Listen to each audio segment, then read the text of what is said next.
হিসাব বিজ্ঞানের বেসিক ক্লাসে সবাইকে স্বাগত। আজকের ক্লাসে আমি শিখাবো বার্তা পাওয়া গেল বা বার্তা প্রাপ্তি ৫০০০ টাকা। এই লেনদেনটির জাবেদা কি হবে সেটি। তাহলে প্রথমে আমাদেরকে জানতে হবে প্রাপ্ত বার্তা কি সেটি। বার্তা কখনো নগদে পাওয়া যায় না।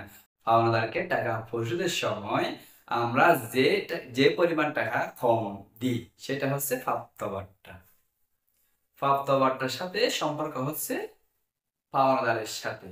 প্রাপ্ত বার্তা হচ্ছে প্রতিষ্ঠানের জন্য আয় আর পাওনাদার হচ্ছে দায়।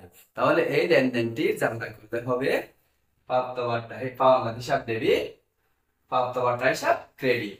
তাহলে কিভাবে পাওনাদার হিসাব ডেবিট হলো, প্রাপ্ত বার্তা হিসাব ক্রেডিট হলো, একটি উদাহরণের মাধ্যমে জেনে নিই। মনে করো নিউ মাস্টার লাইব্রেরি আমার কাছে ৫৫০০ টাকা পাবে, তাহলে ও হচ্ছে পাওনাদার। তাকে আমি টাকা দিই নাই, বাকিতে পণ্য নিয়ে আসছি, টাকা দিতে হবে, তাহলে পাওনাদার না, পাওনাদার সৃষ্টি হয়েছে। এখন টাকা যখন পরিশোধ করার ক্ষেত্রে ৫৫০০ টাকা থেকে তাকে আমি বলে ম্যানেজ করে ৫০০ টাকা কম দিলাম। যে ৫০০ টাকা কম দিলাম সেটা হচ্ছে আমার প্রতিষ্ঠানের জন্য আয়। ৫৫০০ টাকা থেকে তাকে আমি পরিশোধ করেছি ৫০০০ টাকা, আর ৫০০ টাকা দিনে ওই ৫০০ টাকা হচ্ছে আমার প্রতিষ্ঠানের জন্য আয়।